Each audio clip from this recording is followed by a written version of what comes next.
این شیرینی های خشک نوروزی رو که در تصویر ملاحظه می کنید علاوه بر طعم دلپذیرشون بافت بسیار لطیفی دارن که در دهان آب میشن. کره و پودر شکر رو داخل ظرف بریزید. ابتدا با پشت قاشق کره و پودر شکر رو به خورده هم بدید و بعد با همزن برقی 1 دقیقه در حد مخلوط شدن و یک دست شدن هم بزنید.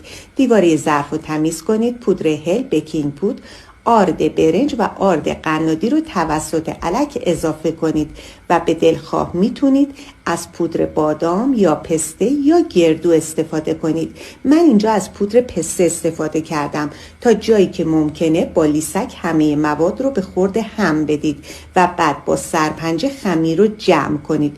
داخل نایلون بذارید و در یخچال استراحت بدید.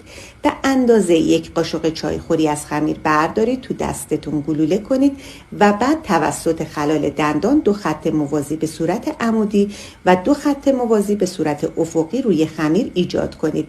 نیم ساعت در یخچال استراحت بدید و بعد در فر گرم قرار بدید تا بپزد.